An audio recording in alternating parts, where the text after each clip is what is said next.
Hello everyone, চলে এসেছি আজকে একটা একদম নতুন রেসিপি নিয়ে। রেসিপি দেখেই বুঝতে পেরে গেছো, হ্যাঁ আজকে বানাবো দই বড়া। তো দই বড়া বানানোর জন্য এখানে আমি বিউলির ডাল আগের দিন রাত্রে ভিজিয়ে রেখেছিলাম, তারপর সকালবেলা উঠে জল ঝরিয়ে বেটে নিয়েছি। বেটে নিয়ে ভালো করে ফাটিয়ে নিতে হবে, এটাতে একটু বেশি টাইম লাগে। ফাটিয়ে নেওয়া হয়ে গেলে দেখো স্ক্রিনে আমি যেগুলো মেনশন করছি সেই ইনগ্রিডিয়েন্টসগুলো আমি এখানে মিশিয়ে নিয়েছি। মিশিয়ে নেওয়া হয়ে গেলে সেটাকেও ভালো মতন মিশিয়ে 15 মিনিট রেখে দেবো। এরপর কড়াইতে তেল গরম করে নিয়ে এবার বড়াগুলোকে ভেজে নেব। ঠিক এই রকম কালার করবে, দেখো কত স্পঞ্জি হয়েছে। এরপর গরম জল করে তার মধ্যে নুন, চিনি আর ভাজা মশলা দিয়ে বড়াগুলোকে আধ ঘন্টার জন্য চুবিয়ে রাখবো। তারপর বড়াগুলোকে জল থেকে ভালো করে চিপে নিয়ে প্লেটিং করার পালা।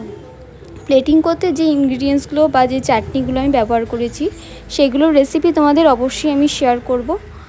প্রথমেই দিয়ে দিয়েছি কিন্তু ঠান্ডা দই, তার উপর দিয়ে দিয়েছি ধনিয়া চাটনি, আর তার উপর দিয়ে দেবো তেঁতুলের মিষ্টি চাটনি। এই সব কটা রেসিপি আমি তোমাদের সাথে একটা একটা করে শেয়ার করে দেবো।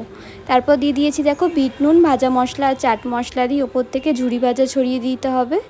ঝুড়ি ভাজা ছড়িয়ে দিলেই একদম কিন্তু দোকানের মতন দই বড়া রেডি। কি দোকানের মতো লাগছে তো?